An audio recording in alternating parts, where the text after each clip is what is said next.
Friends எல்லோருக்கும் வணக்கம். Terrace கார்டனில் செடி வளர்க்குற நண்பர்களுக்கு டிசம்பர் மாதம்னாலே எப்படியும் ஒரு புயல் வரும். அந்த நேரத்தில் செடிகளை காப்பாற்றுறதுக்கு உண்டான ப்ரிகாஷன்ஸ் வேலையெல்லாம் செய்துட்டு வருவோம். இந்த வருடம் டித்வா புயலினுடைய தாக்கம் அதிகமாகவே இருந்தது. இந்த புயலினுடைய தாக்கத்திலேருந்து செடிகளை காப்பாற்றுறதுக்கு நல்ல பேலன்ஸாக கம்பு வச்சு கயிறு போட்டு கட்டி ஓரளவுக்கு ப்ரொடெக்ட் பண்ணி வச்சுட்டேன். தினமும் காலையிலையும் மாலையிலையும் 2 நேரம் தண்ணி தொட்டிகளில் தண்ணி தேங்குதான்னு பார்த்துட்ருப்பேன். அதாவது செடிகள் சரிஞ்சு விழற மாதிரி இருந்தால் ஸ்டாண்டுலேருந்து கீழே எடுத்து வச்சுட்டேன். நான் இன்றைக்கி மழையெல்லாம் ஓஞ்சி லைட்டாக வெயில் காய தொடங்கியிருக்கு. இப்போ என்னுடைய மாடி தோட்டத்தில் ஒவ்வொரு செடியெல்லாம் எந்த அளவுக்கு ஃப்ரெஷ்ஷாக இருக்குதுன்னு பார்க்க வந்திருக்கேன். இப்போ பாருங்கள், சாமந்தி செடியில் நிறைய மொட்டுக்கள் எடுக்க தொடங்கிட்டாங்க. தொடர்ந்து மழை பெஞ்சதால் இந்த கணுக்கள்லேருந்து வேறே வர தொடங்கியிருக்கு. இப்போ அதை நம்ம கட் பண்ணி பதியம் போட்டால் அருமையாக வளரும். எல்லா சாமந்தி செடிகள்லையுமே நிறைய மொட்டுக்கள் எடுக்க தொடங்கியிருக்கு. தொடர்ந்து மழை பெஞ்சதால் எந்த உரங்களும் கொடுக்கல. மண்ணில் நல்ல ஈரப்பதத்தோட செடிகள் ரொம்ப க்ரீனிஷாக இருக்குது. ஒரு 2 நாள் கழித்து தான் நம்ம இதுக்கு உரங்கள் கொடுக்கணும். அப்போ தான் இந்த மொட்டுக்கள் எல்லாம் பெரியதாக மலர தொடங்கும். இது ஆன்லைனில் வாங்கின சாமந்தி செடி. எல்லா செடிகள்லையுமே இப்போது மொட்டுக்கள் எடுக்க தொடங்கிட்டாங்க. பொட்டாசியம் சத்து நிறைந்த ஒரு உரத்தை நம்ம கொடுத்தோம்னா இந்த மொட்டுக்கள் எல்லாம் சீக்கிரமாக மலர தொடங்கிடுவாங்க. அடுத்து சங்குப்பூ செடியில் நிறைய பூக்கள் இருக்குது.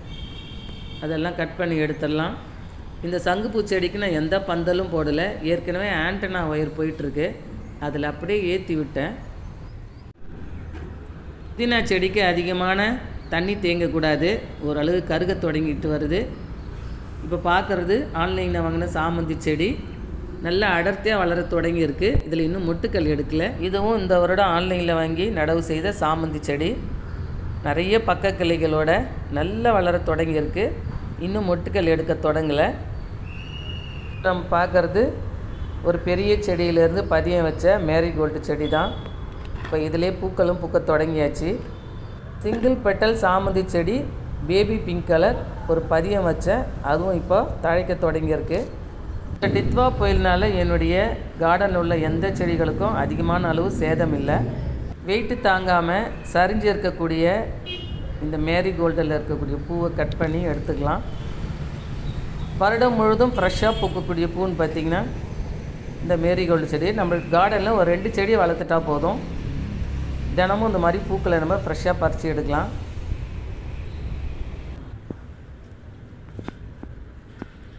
வருடம் முழுதும் பூக்களை பூத்து கொடுக்கக்கூடிய இந்த சிங்கிள் பெட்டல் செம்பருத்தி செடியிலும் பூக்கள் இருந்தது.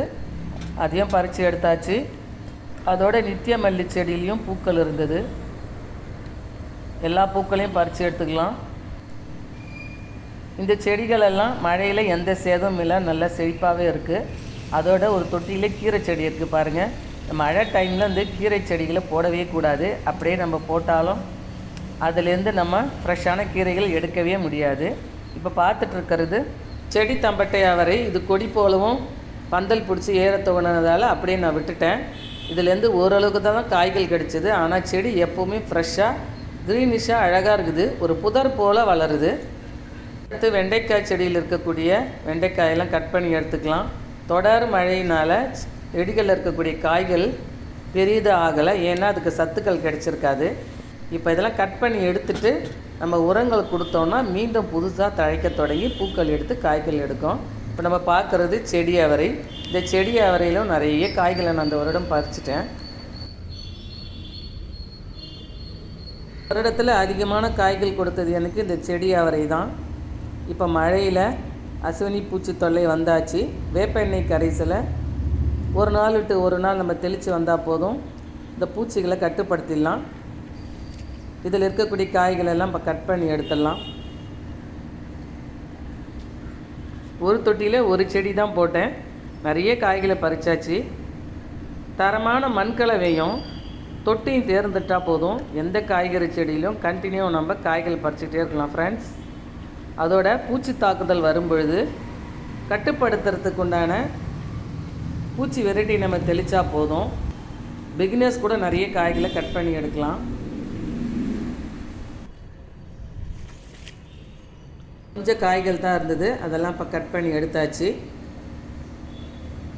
பதியம் மூலம் வளர்த்த இந்த கோவைக்காய் கட்டிங்க மழைக்கு முன்னமே சரியாமல் இருக்கிறதுக்காக பேலன்ஸாக கம்பு வச்சு கயிறு போட்டு பந்தலில் கட்டி வச்சுட்டேன். அது இஞ்சி பாகற்காய் 2 தொட்டியில் வளர்த்துட்டு வரேன். முருங்கை மரத்தில் படர்ந்து நிறைய பூக்கள் எடுத்திருந்தது. இப்போ மழையினால் பூக்கள் உதிர்வு அதிகமாக இருந்து ஒரு சில காய்கள் மட்டும் காய்ச்சிருக்கு. அதெல்லாம் இப்போ நம்ம கட் பண்ணி எடுத்துடலாம். காய்கள் சிறியதாக இருந்தாலும் இதில் கசப்பு தன்மையே இல்லாமல் நல்ல சுவையாக இருக்குது. அப்பப்போ எனக்கு ஒரு 4 அல்லது 5 காய்கள் கிடச்சிக்கிட்டே இருக்கும். இந்த மழையிலையும் எனக்கு காய்கள் காய்ச்சி கொடுத்துருக்காங்க இந்த பாகற்காய் கொடி. ஓகே ஃப்ரெண்ட்ஸ், இன்றைக்கான ஒரு சின்ன அறுவடையை பார்த்துட்டோம். அதோட மழைக்கு பிறகு என்னுடைய செடிகளோட வளர்ச்சியையும் இந்த வீடியோவில் உங்களோட ஷேர் பண்ணிக்கிட்டேன். நாட்டு தக்காளி விதைகளை ஒரு தொட்டியில் போட்டிருந்தேன். அது வளர்ந்து ஒரு வாரத்தை தொடர்ந்து மழை. இப்போ இந்த செடிகள் வீரியமாக வருமா என்னன்னு தெரியல. வீரியமாக இருந்தால் அடுத்து ரீபாட்டிங் செய்திடலாம். இது ரெட் கலர் சாமந்தி செடி. இதில் இருக்கக்கூடிய இலைகளெல்லாம் கொஞ்சம் கருப்பாக வர தொடங்கியிருக்கு. கொஞ்சம் வேப்பம் புண்ணாக்கு மண்ணில் கலந்து கொடுத்துட்டோம்னா ஃப்ரெஷ்ஷாக வந்துடும்னு நினைக்கிறேன். அடுத்து நம்ம பார்க்குறது ஒரு தொட்டியில் வளர்கிற மஞ்சள் செடி. இந்த மஞ்சள் கிழங்குகளெல்லாம் மண்ணுக்கு மேலேயே வளர தொடங்கியிருக்கு. இந்த அறுவடைக்கு தயாராகிடுச்சுன்னு நினைக்கிறேன். மழையில் ரொம்ப க்ரீனிஷாக இருக்கக்கூடிய செடின்னு பார்த்தோன்னா அந்த மஞ்சள் செடி தான். அடுத்து நம்ம பார்க்குறது கத்தரிக்காய் செடி. இந்த வருடம் கத்தரிக்காய் செடியில் அதிகமான காய்கள் நான் பறிக்கவே இல்லை. இப்போ தான் நிறைய பூக்கள் எடுத்து காய்கள் காய்க்க தொடங்கியிருக்கு. இந்த செடி முழுவதும் பூக்கள் தான். மீனமில் ஸ்ப்ரே பண்ணிக்கிட்டே இருந்தேன். அதோடு இப்போ மழை தண்ணி பட்டதால் எல்லா பூக்களும் காய்களாக தொடங்கியிருக்கு.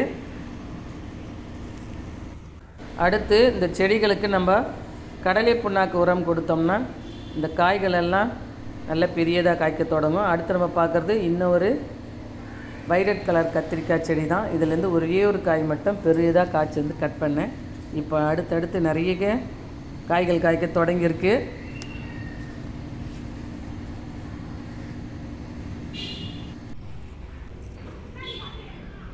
அடுத்து நம்ம பார்க்குறது ரோஜா செடி. Red colour, orange colour, baby pink colour எல்லாமே மழையில் ரொம்ப க்ரீனிஷாக நிறைய நியூ பிரான்ச்சஸோடு வளர தொடங்கிட்டாங்க. அடுக்கு செம்பருத்தி செடியை ட்ரிம் பண்ணி விட்டேன். இந்த மழையில் நல்லாவே தழைக்க தொடங்கிட்டாங்க. அடுத்து எல்லா மல்லிகை செடியும் ட்ரிம் பண்ணி விட்டு உரங்கள் கொடுத்துருக்கேன். இதுக்கப்புறம் மறுபடியும் பூக்க தொடங்குவாங்க.